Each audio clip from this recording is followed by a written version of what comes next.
Ya está, entonces vamos a empezar.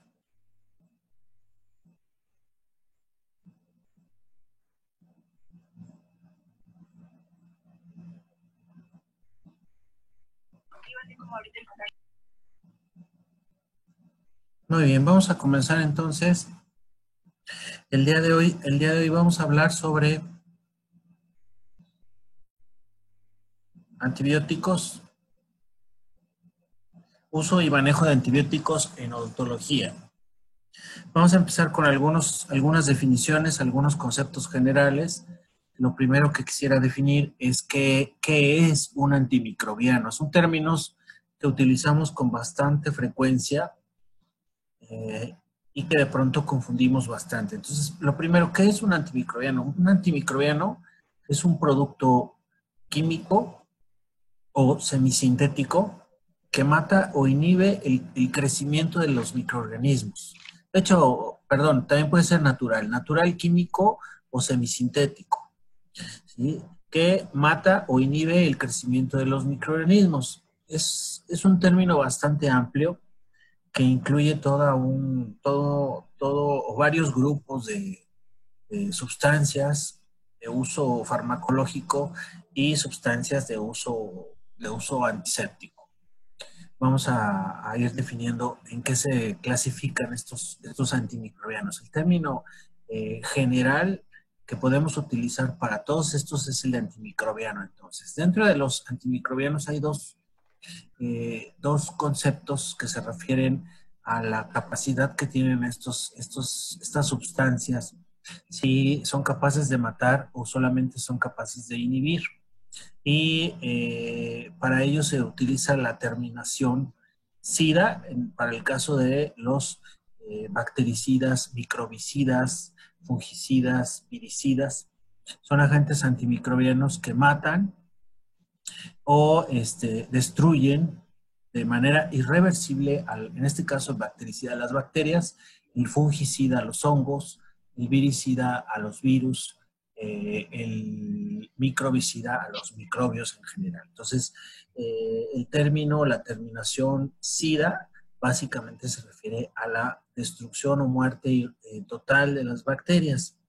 Y el término bacteriostático o estático, la terminación estático, que podemos ponerla después de la palabra bacterius o de igual fungistático o viristático o microbistático, ¿sí? Se refiere a un agente antimicrobiano que solamente inhibe el crecimiento de bacterias. Recordemos que el crecimiento, en el caso de los microorganismos, crecimiento bacteriano, crecimiento microbiano, se refiere a un aumento en el número, no a un crecimiento en el tamaño, se refiere a un aumento en el número, la dosis. Entonces, aquellas sustancias que son capaces de inhibir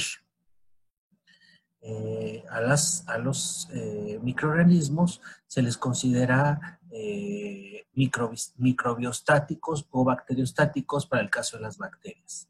¿Sale?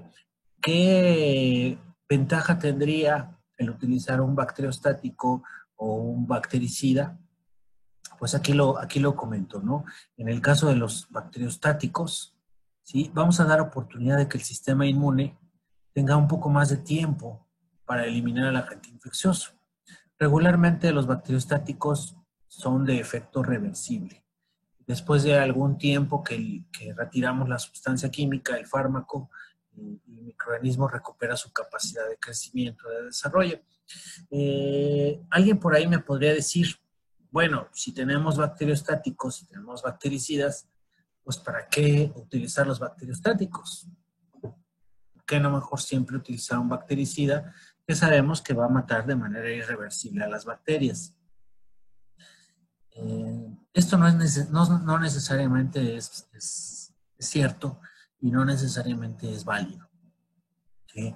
Quiero decirles que en el caso de las infecciones microbianas, ya sean bacterianas, por hongos, por virus, por cualquier microorganismo, ¿sí?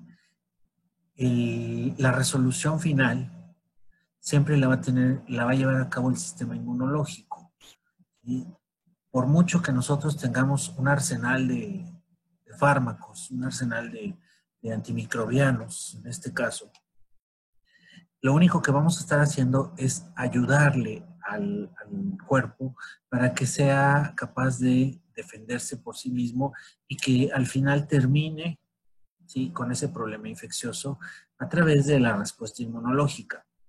Cuando nuestro sistema inmunológico no es capaz de resolver el problema por sí mismo, pues es cuando el paciente tiene algún otro tipo de problema, ¿no? Alguna enfermedad sistémica, algún grado que le está produciendo algún grado de inmunosupresión.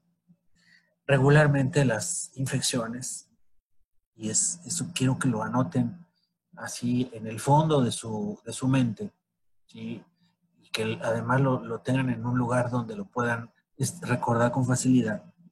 Las infecciones siempre las resuelve el sistema inmunológico, ¿sale? No hay alguna infección que sea resuelta 100% por un fármaco. Los fármacos siempre y solamente nos van a ayudar, ¿sí? A pesar de que yo no estoy diciendo que no sean importantes, pueden ayudar a salvar la vida de un paciente, ¿sí? Si no existieran los antibióticos, todos los fármacos antimicrobianos, pues estaríamos en el oscurantismo, estaríamos a principios del siglo o a finales del siglo antepasado. ¿Sí? Si se acuerdan por ahí de esa gráfica que hemos platicado, que hemos revisado varias veces, a principios de 1900 las principales causas de muerte en el mundo eran infecciones de tipo bacteriano. En primer lugar, estaba por ahí algún tipo de neumonía bacteriana, estaba por ahí la tuberculosis. Había muchas enfermedades por las cuales la gente moría sin mayor solución. No había otra solución, no había ninguna solución, como el caso que estamos viviendo ahora, ¿sí? No hay algún tratamiento para el coronavirus, la infección por coronavirus, y bueno, pues algún porcentaje de la gente no alcanza a resolver el problema con su sistema inmunológico y eventualmente muere. Pues lo mismo ocurría, pero para todas las enfermedades, ¿sí? Porque básicamente no se conocían los antimicrobianos, se conocían remedios naturales, se conocían y seguramente se utilizaban desde hace muchísimos años, tés, preparados, extractos, aceites, etcétera, etcétera, ¿sí? Pero algún fármaco aceptado y algún fármaco dentro de la medicina moderna, pues no existía. Entonces, pues la gente se moría porque la virulencia y la infección rebasaban al sistema inmunológico, ¿sí? Sin embargo, el hecho de que se inventen los antibióticos o que se descubran los antibióticos no quiere decir que vienen a resolver el problema. En algún momento, quizá eso se malentendió. Y entonces le empezamos a dar toda la responsabilidad, estoy hablando a nivel global y a nivel humanidad y a nivel histórico, que se le empezó a dar toda la responsabilidad a los antibióticos de resolver las enfermedades infecciosas y cada vez descargar más al individuo, al ser humano, de la resolución del problema. Y entonces, si el fármaco no funcionaba, pues había que cambiarlo por otro, había que darle una dosis más fuerte, había que darle 2 o 3 fármacos diferentes, había que hacer algo farmacológicamente hablando para que se pudiera resolver ese problema.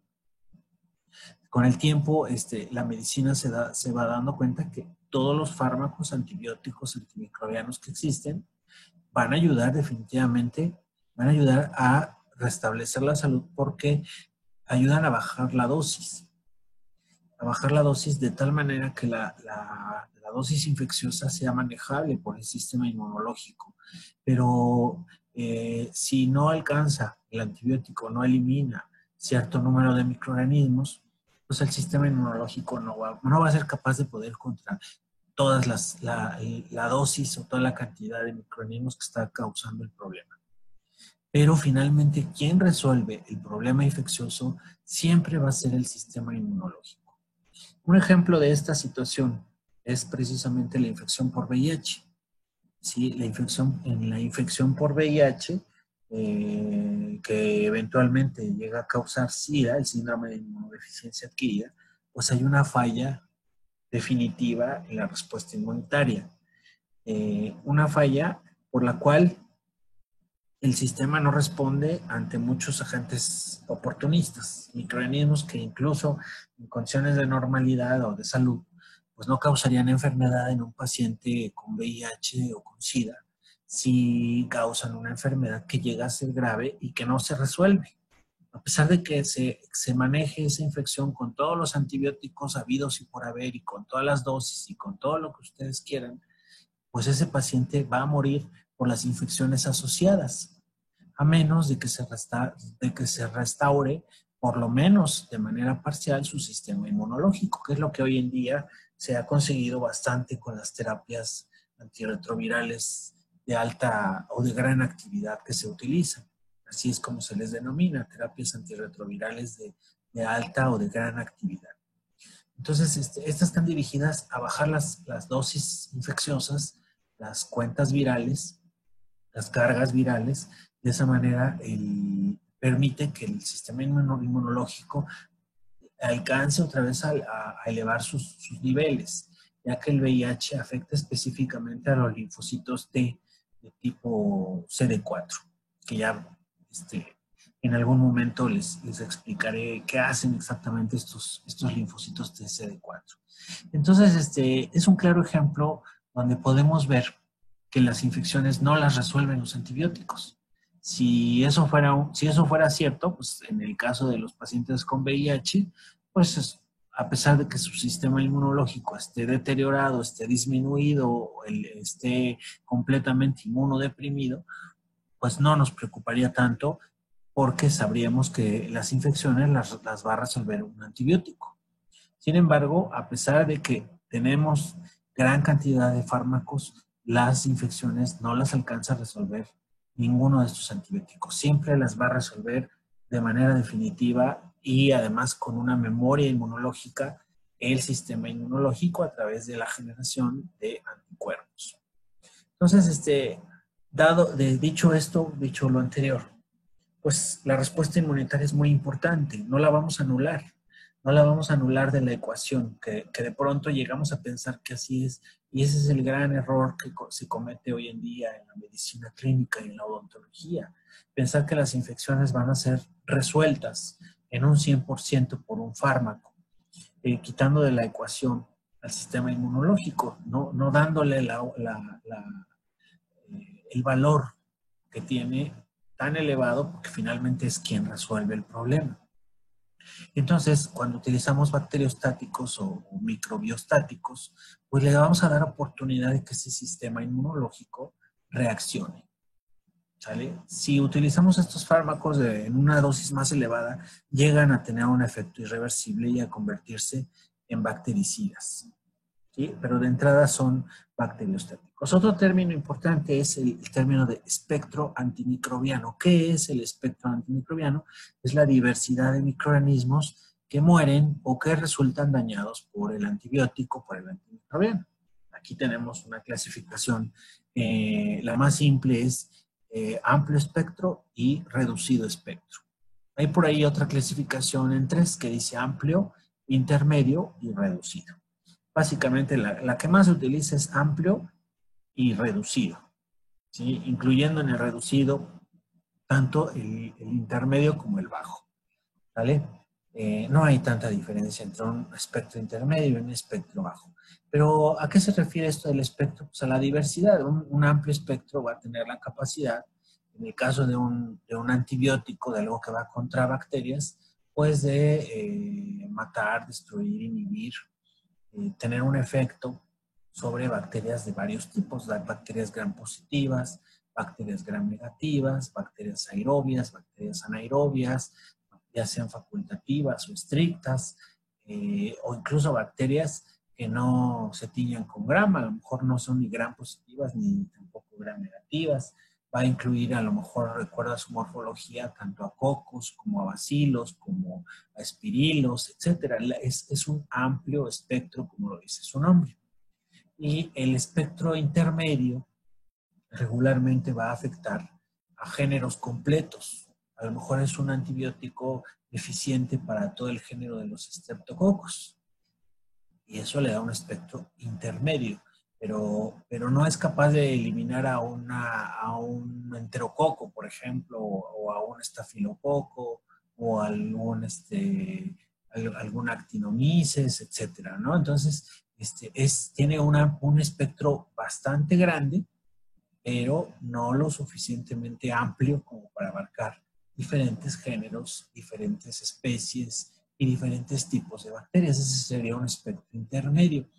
Y un espectro bajo sería un antibiótico que va específicamente sobre incluso sobre alguna especie bacteriana. Por ejemplo, hay antibióticos que son altamente eficientes, por ejemplo, para un Streptococcus de la especie Piógenes, ¿no?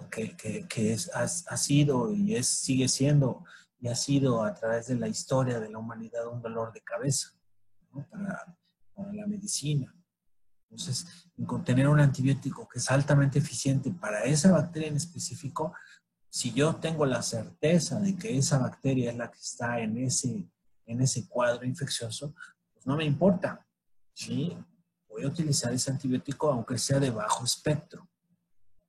Lo que quiero decirles con esto, pues es que no necesariamente el espectro más amplio siempre es el mejor.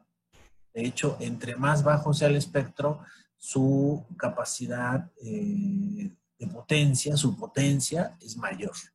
Obviamente, cuando un antibiótico está dirigido a matar a muchos o a todos, pues su efectividad se tiene que dispersar, ¿no? Imagínense, tiene que tener la capacidad de destruir a bacterias gram positivas, a bacterias gram negativas, anaerobias, aerobias, etcétera, ¿no? Entonces, sin importar condiciones de pH, condiciones de qué tan gruesa esté la pared de la bacteria, si está reproduciéndose rápidamente, etcétera. Hay muchas variables que considerar. Entonces, el hecho de que utilicemos un antibiótico de amplio espectro no necesariamente garantiza que ese antibiótico va a tener más potencia. Ojo, quiero decirles que son dos términos entonces diferentes. Una cosa es el espectro de actividad y otra cosa es la potencia que pueda tener ese antibiótico. Entonces, ¿qué es lo que nosotros deseamos? Pues elegir correctamente el antibiótico, ¿sí? En función del tipo de microorganismos que queremos eliminar, pero que además el antibiótico sea lo suficientemente potente para que el efecto sea rápido, ¿sí? Puede haber algún antibiótico que sea de amplio espectro, que llega y arrasa con todos, pero su potencia es más baja que otros, ¿sí? Quizá le va a costar trabajo, va a tardarse más tiempo, ¿sí? A lo mejor no va a llegar en altas concentraciones a la sangre en tiempos muy cortos. Va a haber una serie de cosas que hay que considerar. Y a lo mejor tenemos un antibiótico que su espectro no es tan amplio, a lo mejor es espectro intermedio o bajo incluso, pero su potencia es muy alta, ¿sí? Y entonces el efecto va a ser rápido. Entonces, ¿cuál va a ser la ventaja o desventaja en este caso? ¿O cuál va a ser el problema a resolver en este caso? Pues que tendremos que tener buenos diagnósticos, por supuesto. Si nosotros sabemos exactamente cuál es el microorganismo o cuáles son los microorganismos involucrados, pues entonces podremos elegir algún antibiótico que sea quizá no necesariamente de amplio espectro, y si hacemos una buena elección, pues va a tener un buen efecto. Y tendremos a lo mejor la facilidad o la posibilidad de elegir un antibiótico que sea muy potente, ¿sí? De otra manera, si no tenemos ni idea de cuál es el microorganismo, pues entonces lo que le vamos a dar va a ser un matatodo. Dale un matatodo para que mate a todos, porque yo no tengo idea si es A, B o C, Sí, yo no tengo idea si es un coco, un bacilo, si es aerobio, anaerobio, si es gram negativo, si es gram positivo. Como no tengo idea, pues entonces le voy a administrar un antibiótico, mata todo. Y es un amplio espectro. Y ahí, y todavía dentro del amplio espectro, pues todavía hay subcategorías. Todavía podríamos decir que hay algunos que son más, todavía su espectro es súper amplio, ¿no? Y otros que simplemente es amplio y otros que sí son definitivamente a todo el que se le atraviese lo va a destruir, ¿no? Los antibióticos, por otro lado, se clasifican de acuerdo a su mecanismo de acción, ¿sí? Cómo actúan, sobre qué estructura o sobre qué función de la bacteria están dirigidos. Tenemos específicamente 4 o 5 categorías de acuerdo a su mecanismo de acción. Aquí podríamos decir, la primera, van a ser los que afectan la pared bacteriana y la membrana celular. Hay algunos que afectan a ambos al mismo tiempo, pero lo normal es que hay unos que afectan a la pared y otros que afectan a la membrana, ¿no? Entonces, en algunas clasificaciones, este primer grupo se subdivide en 2. Por eso decía que son 5 grupos, básicamente, ¿no? Los que afectan la membrana, perdón, la pared bacteriana, ¿sí? Ya sea gram positiva, ya sea gram negativa, los que afectan la membrana citoplasmática, ¿sí? En segundo lugar, los que inhiben la síntesis de proteínas, sería un tercer grupo, los que afectan la síntesis y la estructura de los ácidos nucleicos, sería un cuarto grupo, y los que inhiben el metabolismo bacteriano en alguno de sus procesos. También se les conoce como antimetabolitos.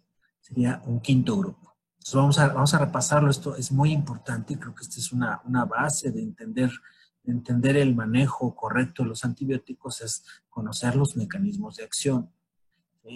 Vamos a repasarlos. Primer grupo, los que afectan la pared bacteriana.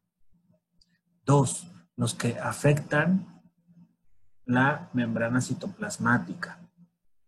Los que inhiben la síntesis de proteínas. 3. 4. Los que afectan o inhiben la síntesis y la estructura de los ácidos nucleicos. Y último grupo, los que inhiben o afectan el metabolismo de las bacterias, también llamados antimetabolitos. Estos serían los 5 grupos. ¿En base a qué vamos a elegir uno? ¿En base a qué vamos a elegir otro? ¿O una combinación? ¿Sí? Actualmente, ¿cómo se elige en la odontología un antibiótico? Aquí hay una serie de discusiones al respecto, ¿no?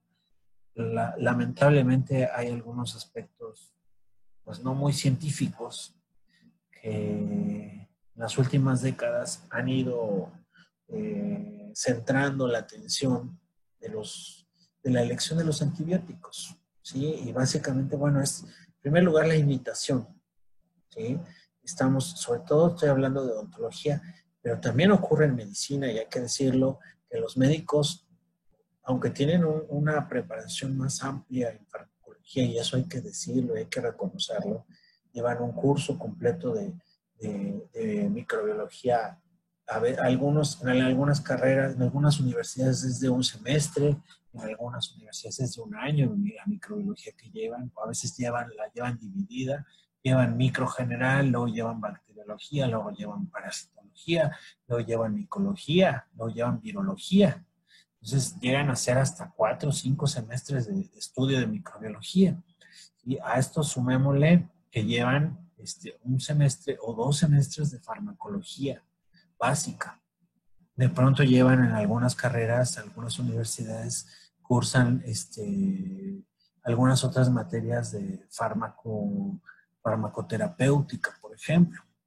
Y a eso, pues hay que sumarle lo que ven adentro de las áreas. En medicina interna, pues están manejando antibióticos y los ponen a estudiar mecanismos de acción, los ponen a estudiar muchas cosas. Entonces, sí hay que decirlo, nos llevan mucha ventaja al médico y al odontólogo, y el odontólogo va a tener la misma cualidad o capacidad legal de poder recetar los antibióticos. Entonces tenemos una doble responsabilidad. Creo que no debemos de vanagloriarnos de eso, sino todo lo contrario.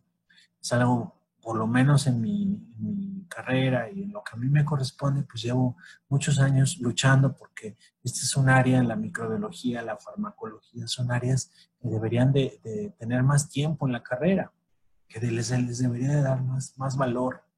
Deberíamos de tener no un semestre, sino dos, al menos 2 semestres de microbiología y 2 semestres de farmacología, ¿no? Yo sé que ustedes, ahorita que lo están cursando, a lo mejor dirán, este tipo está loco, ¿cómo se le ocurre decir eso? Es probable que lo piensen y a lo mejor con cierta razón, porque ahorita lo están viviendo.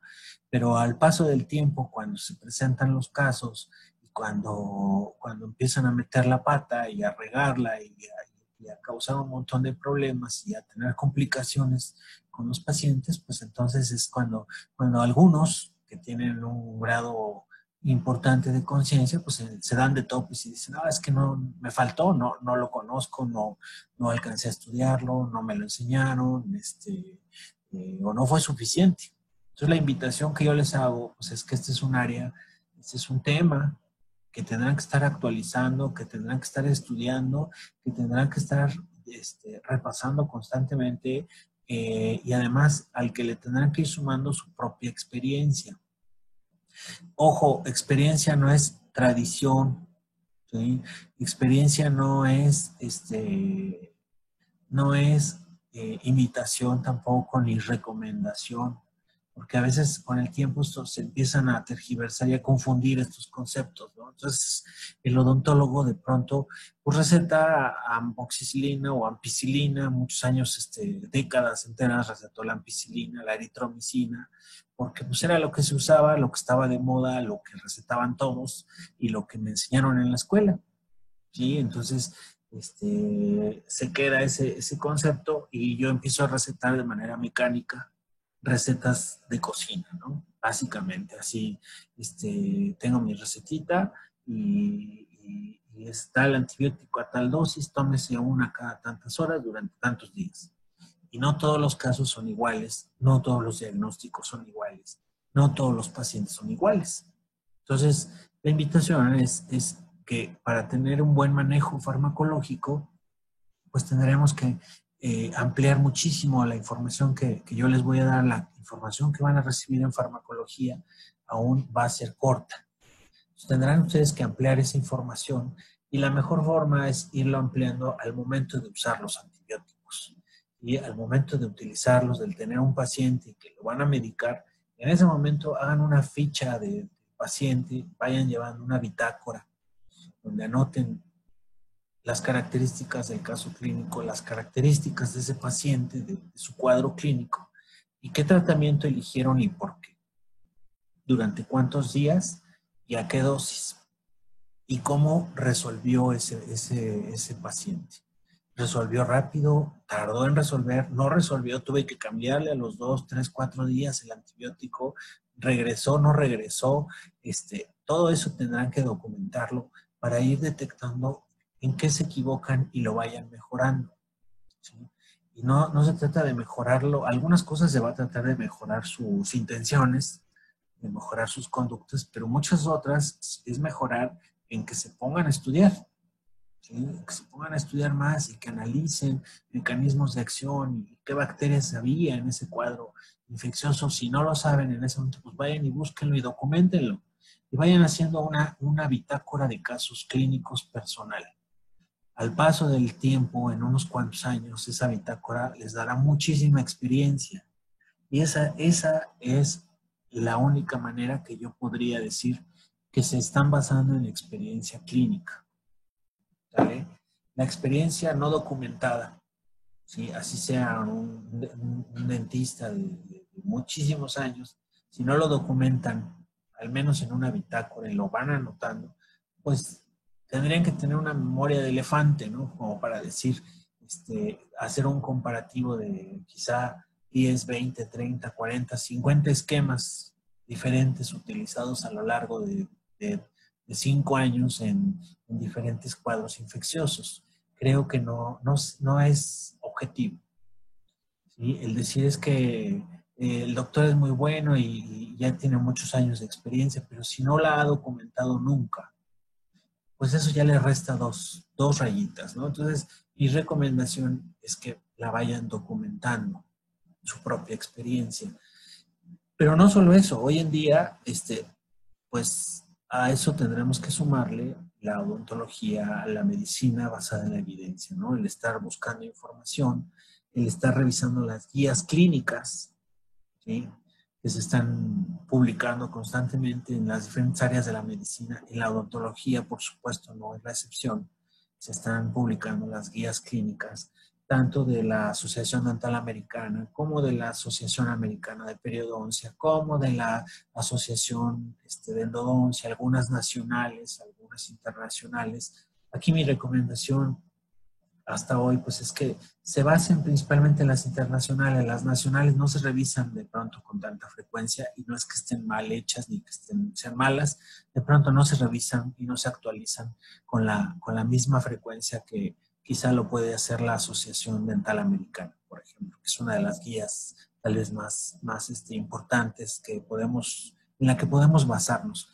Y estoy totalmente de acuerdo que no puede ser todo. Insisto, la otra parte va a ser mi experiencia clínica. Pero les reitero, la experiencia clínica, sobre todo al principio, en los primeros años de su carrera, la tendrán que documentar.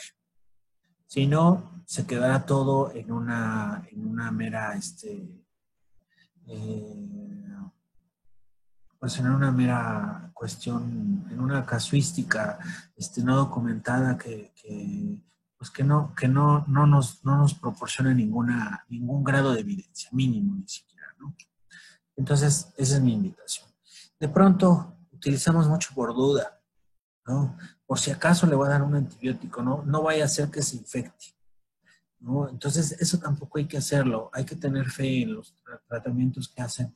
Ya les decía yo en la clase pasada, ustedes tendrán que hacer primero que nada una terapia local, terapia odontológica, un raspado, un alisado, un drenaje de un absceso, etcétera, ¿no? No se dejen llevar por este tipo de frases que de pronto los pacientes quieren presionar, ¿no? Al dentista y, oiga, es que a mi vecino fue al dentista y le mandaron tal cosa, ¿no? No, pues es que ustedes empiezan a meter duda. Tienen que aprender a manejar esta parte, ¿no? Y hay que decirlo, hay que explicarle a la gente, porque hoy en día tenemos un grave problema de resistencia a los antibióticos. Y es por un mal manejo, por un manejo indiscriminado, que a veces es culpa de los mismos pacientes, ¿no? Porque pues, hoy en día fácilmente llegan a la consulta, se meten a Google y ven, a ver qué me va a hacer. No, pues me dijo que me van a hacer una endodoncia. O traigo tales características de dolor. Lo revisan. No, pues tengo tal cosa. Aquí dice que me debería de mandar un antibiótico. Entonces, tendrán ustedes que ser mucho más eh, informados, por supuesto, y sobre todo más técnicos y más científicos que el Google y que cualquier paciente, ¿no? Hoy en día es algo con lo que hay que aprender a lidiar de la mejor manera, ¿sí? Entonces, no hay cuestiones de sentimientos aquí, de que porque me cae mal, porque a este sí le voy a dar y a este no. Hay que ser muy claros con los pacientes y hacerles ver que hoy en día la mejor forma de prescribir los antibióticos pues es basándonos en la evidencia. Entonces, hacerles notar que estamos actualizados, incluso, ¿por qué no tener algunos documentos a la mano? Y como que casualmente dejarlos en la sala de espera, o de pronto mostrarles a los pacientes, sobre todo a aquellos pacientes que son, hay una clasificación de pacientes que los divide de acuerdo a su forma de interactuar con nosotros y dice por ahí que hay pacientes que son histéricos, ¿no? Entonces, si nos cae algún paciente de este tipo que es histérico y que piensa que todo lo sabe y que nos tiene que ir indicando, que tenemos que seguir al final sus propias instrucciones, O sea, a lo mejor para ese paciente sí será incluso necesario, miren, aquí está mi carpeta de mi revisión constante, vea y aprenda, ¿no? Eso les va a dar un respeto ante el paciente y creo que con el paso del tiempo, ese paciente va a ir quitando esas conductas inadecuadas, ¿no? Que de pronto cuando desconfiamos de algún médico, pues todos llegamos a hacerlo ya en la actualidad, ¿no? Tenemos un poco de duda, pues ¿qué me mandó? ¿Qué me recetó? Pues, a ver, voy a ver qué me recetó y luego voy y lo busco a internet, ¿no?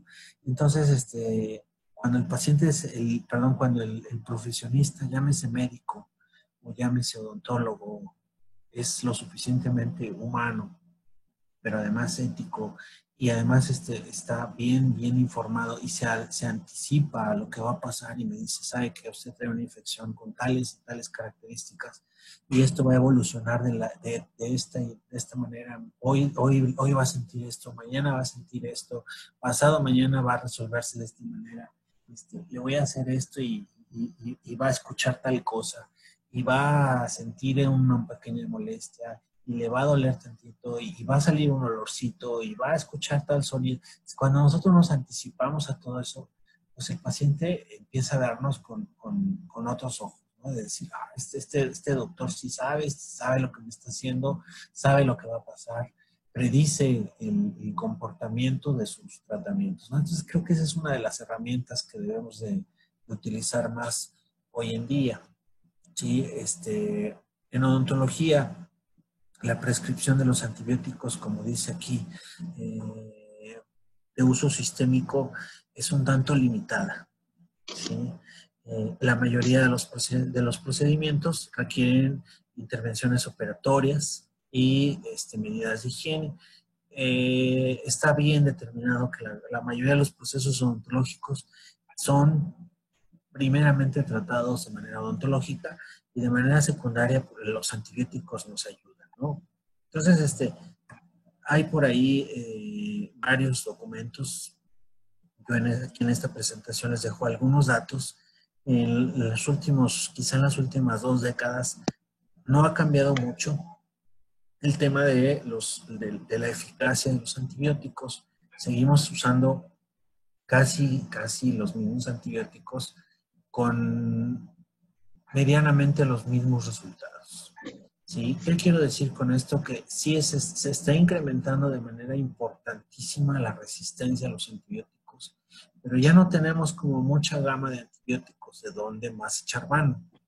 ¿Sí? La carrera contra los microorganismos patógenos se cerró hace varios años ya. ¿Sí? Hoy en día no hay ningún laboratorio farmacéutico que esté trabajando con diseños de antibióticos nuevos. No lo hay, ¿sí? Y no lo hay no porque no exista la posibilidad, sino porque ya se dieron cuenta que es una carrera que finalmente el ser humano va a perder y que en números y en ganancias y en pérdidas, pues son mayores las pérdidas que las ganancias, ¿no?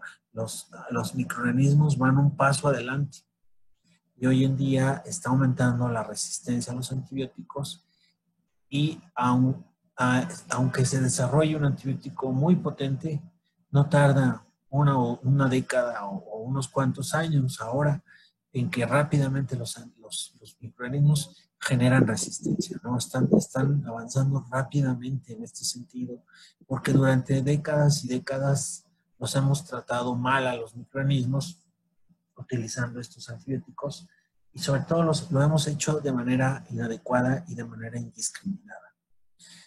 Entonces eso está trayendo hoy en día las consecuencias, ¿sí? Y la consecuencia es que los antibióticos pues, ya no tienen el mismo efecto, ya hay muchos casos de resistencia y las bacterias fácilmente generan resistencia.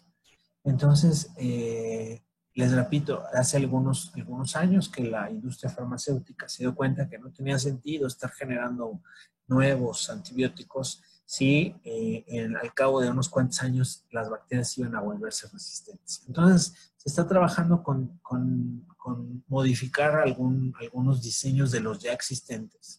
¿Sí? Se está trabajando con las dosis, se está trabajando mucho en educación. Yo no sé si ustedes sabían, que la resistencia a los antibióticos desde hace varios años es considerado un problema pandémico. Es una pandemia más de las que estamos viviendo en la actualidad. Y hay por ahí algunas estimaciones que es una de las pandemias más graves que está viviendo el ser humano y que la consecuencia para dentro de algunas décadas va a ser gravísima si no atendemos esta pandemia. Como la que estamos viviendo hoy en día, pues peor. Porque imagínense que va a llegar el punto en que los antibióticos que tenemos en la farmacia, pues no van a servir. No van a servir y la gente se va a empezar a morir otra vez, como el siglo antepasado, de las mismas enfermedades bacterianas sencillas, que hoy en día son sencillas, que durante muchos años lo han sido, pues otra vez se van a empezar a morir porque los antibióticos ya no van a tener el efecto que están teniendo debido a la resistencia. Entonces es considerado un problema pandémico serio, ¿sí? Muy importante, ¿no? Vamos a ver otra cosa por ahí. Los antibióticos, ¿para qué los utilizamos? Los utilizamos de manera profiláctica, es decir, antes de que se presente el problema, o los utilizamos de manera terapéutica, ¿sí? El profiláctico antes versus después. Vamos a platicar un poquito sobre esto. De antemano les digo que los antibióticos profilácticos no son la mejor alternativa, ¿sí? De hecho, hay muchísimas evidencias hoy en día de que son contadas los padecimientos y las condiciones donde podemos utilizarlos, pero la indicación más importante es que no los usemos de manera profiláctica. Esa idea errónea que se sigue todavía manejando mucho, que lamentablemente la van a encontrar todavía en la misma universidad, alguno que otro colega por ahí que ante una extracción, ante una cirugía, ante una endodoncia quizá, incluso ante un procedimiento más sencillo, a veces una cavidad, alguna cosa, no va a faltar el colega por ahí que todavía dice, mándale un antibiótico, no vaya a ser que se infecte. Esa indicación no existe en la literatura hoy en día, está gravemente criticada esa conducta porque lejos de ayudar se ha convertido en un problema, ¿sí? A lo mejor a ese paciente le va a servir en ese momento medianamente, pero muy probablemente a ese mismo paciente le podremos estar causando un problema porque le estamos dando la información a la bacteria del antibiótico para que en ese momento tenga la capacidad, si la tiene, que la mayoría ya la tienen, va a desarrollar resistencia, ¿sí? Si vamos a utilizar un antibiótico es porque ya está indicado usar un antibiótico y solamente va a haber ciertas condiciones, ¿sí? Como la endocarditis bacteriana, donde todavía incluso hoy en día está en duda si hay que usar o no una terapia profiláctica, ¿no? Denme un segundo, déjenme, se me hace que aquí se me pasaron algunas imágenes que no corresponden, sino más adelante. Bien, entonces, ya está. Sí, todos están viendo la pantalla, antibióticos betalactámicos. Sí, doctor. Sí, doctor. Okay. Entonces vamos a continuar, vamos a empezar a hablar de las diferentes familias. Solo vamos a hablar unos 10, 15 minutitos, ya terminamos la clase, ¿eh?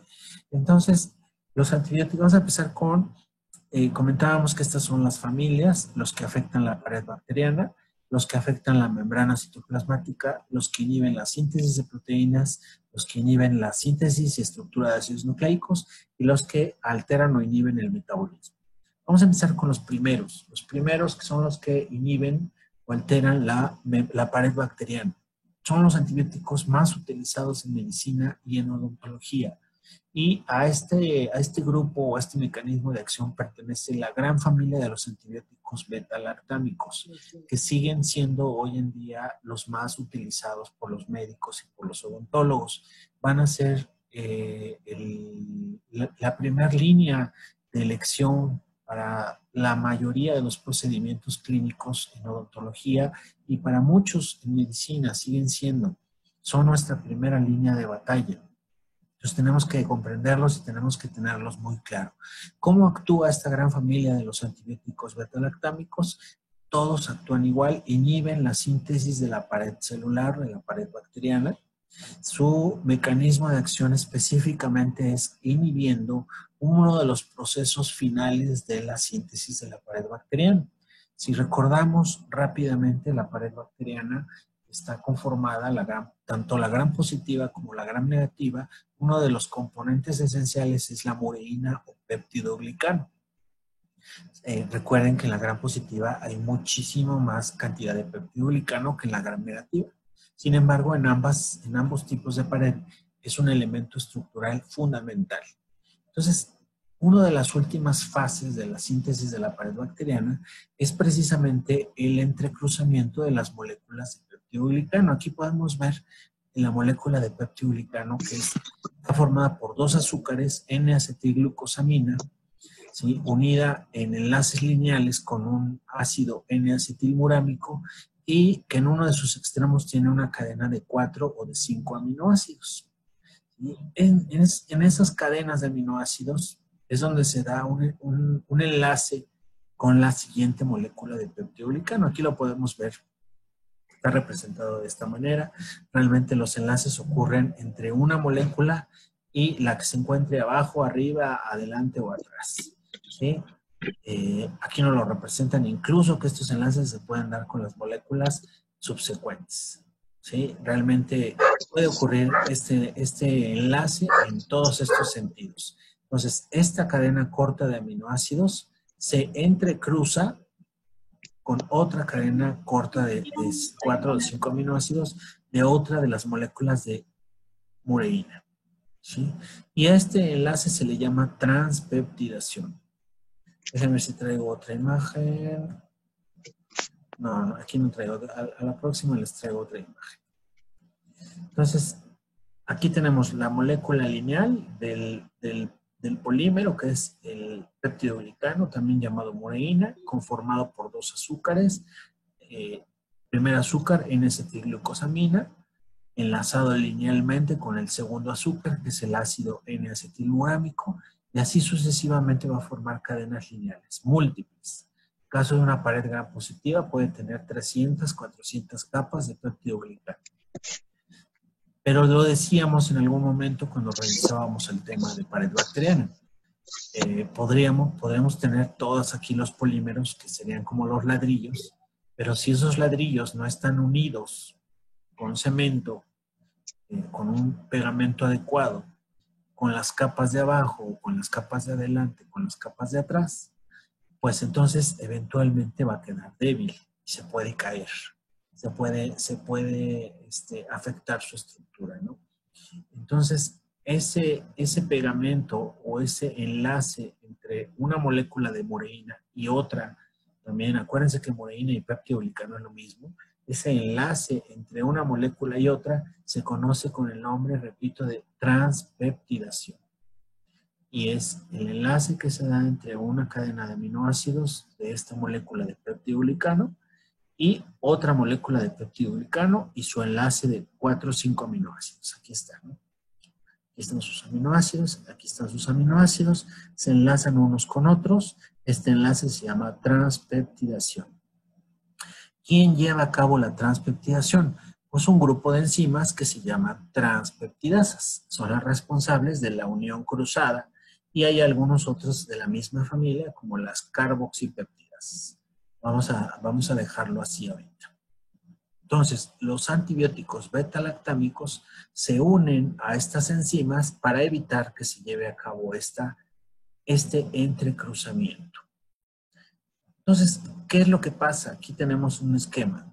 Tenemos una pared, la pared ya está formada, el antibiótico atraviesa por medio de un poro, de una proteína de transporte, una porina, ¿sí? Llega al sitio de acción, que es donde está la enzima que se encarga del entrecruzamiento. Aquí está ejemplificado de esta manera, los pasos de la síntesis. Primero se sintetizan los precursores, yo digo que es la fábrica de ladrillos, ¿sí? Esa fábrica de ladrillos está en el citoplasma y en la membrana está toda la maquinaria de ensamblaje. ¿sí? Y va ensamblando todos los elementos y los va acomodando perfectamente en cada una de las capas que quedan por fuera de la membrana. ¿Sí? Este último paso lo lleva a cabo estas enzimas que son las transpeptidasas o carboxipeptidasas, que también se les ha nombrado como proteínas fijadoras de la penicilina. De hecho, se les llamó así porque se descubrió primero que los antibióticos, los beta-lactámicos, a los cuales pertenecen las penicilinas, se estaba buscando cómo actuaban, cuál es el mecanismo de acción.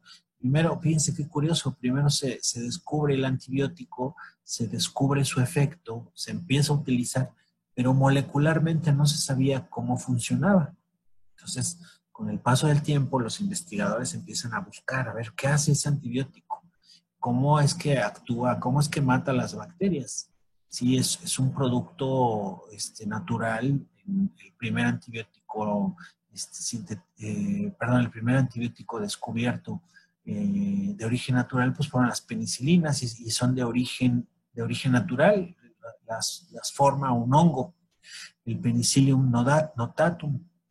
Entonces, descubren el efecto de la antibiosis, ¿sí? Alexander Fleming en 1939 describe por primera vez el fenómeno de la antibiosis y en base a ese descubrimiento de la antibiosis, años más tarde se sintetiza el primer antibiótico utilizando ese producto bacteriano, perdón, ese producto microbiano, que es un producto de un hongo que tiene un efecto antibiótico.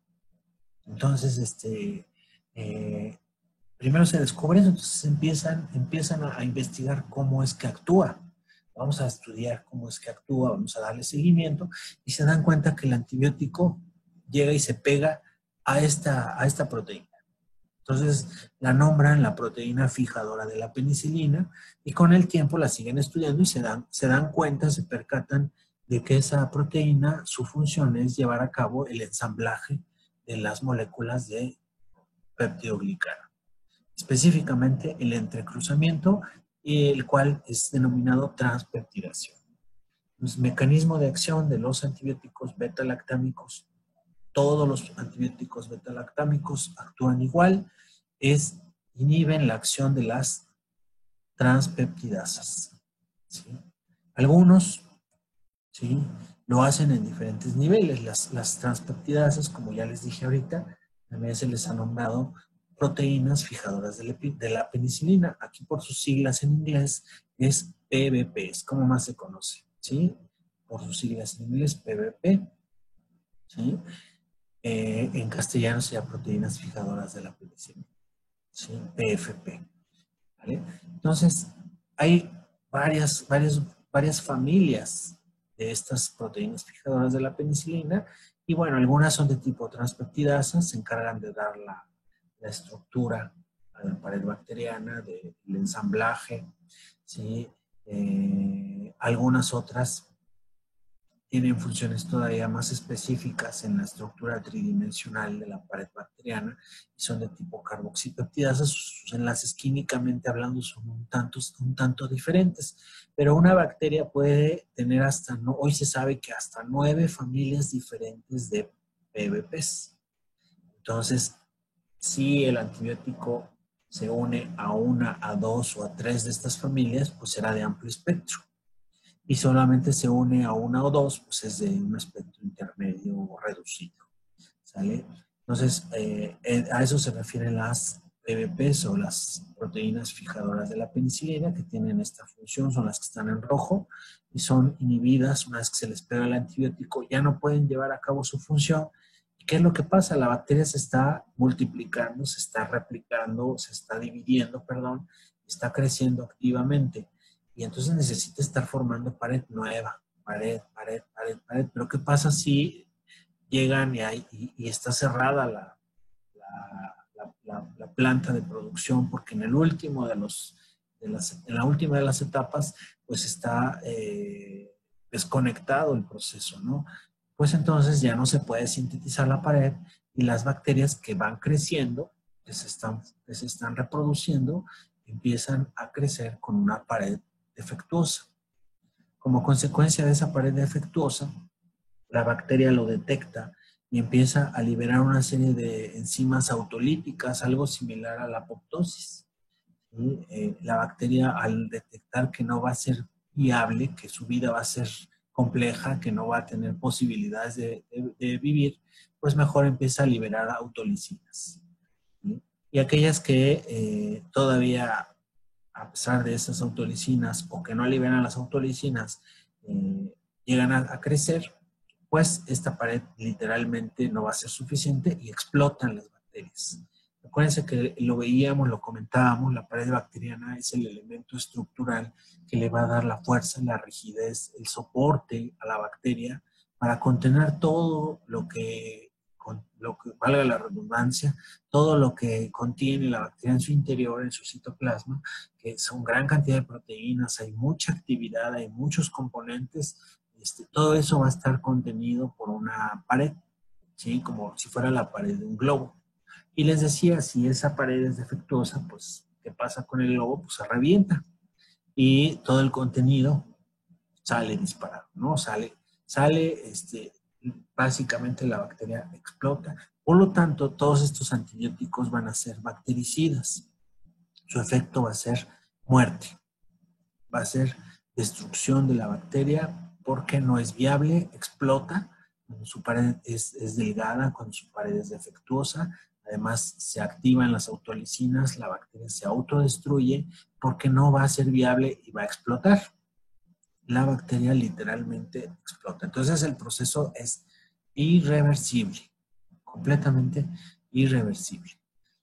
Bueno, se empieza a poner un poquito más interesante para esta situación, por las bacterias a lo largo del tiempo, a lo largo de la evolución reciente, ¿sí? Hay que decirlo, empiezan a desarrollar un mecanismo de resistencia.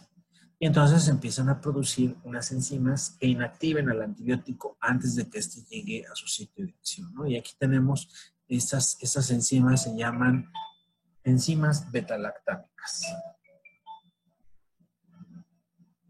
Bien, entonces esas enzimas beta-lactámicas lo que van a hacer es inhibir. Aquí las tenemos representadas en verde. ¿Sí? Inhiben, va a llegar el antibiótico, se le pega a la enzima y entonces el antibiótico ya no puede llegar hasta acá, hasta su sitio de acción y se queda hidrolizado aquí en el camino. ¿Sí? Algunas bacterias lo van a hacer en su espacio periplásmico, las gram negativas, y las gram positivas lo van a hacer por fuera de su pared bacteriana. Entonces, es el mecanismo de resistencia más importante que han desarrollado las bacterias en la actualidad. Y es un mecanismo de resistencia a los antibióticos post-exposición. La bacteria lo desarrolla después de haber tenido contacto con el antibiótico. Si la bacteria no tuvo contacto con el antibiótico, no tiene la información para poder ser resistente, no va a formar estas enzimas. ¿Sí? Lo va a adquirir y no solo eso, lo va a adquirir y lo va a transmitir a las siguientes generaciones y lo va a transmitir a otras bacterias a través de un mecanismo de transferencia de información genética conocido como conjugación. Entonces, debo decirlo, es el principal mecanismo, lo reitero, principal mecanismo de resistencia a los antibióticos que se conoce hoy en día, es la producción de enzimas beta-lactamasas. ¿Sale? Bien. Tipos de penicilinas, y con esta imagen vamos a cerrar el día de hoy la clase. ¿Sí? Tenemos penicilinas naturales, ¿sí? Y penicilinas semisintéticas. Y tenemos dentro de la familia de los betalactámicos penicilinas y el otro gran grupo, la otra gran familia son las cefalosporinas. Les voy a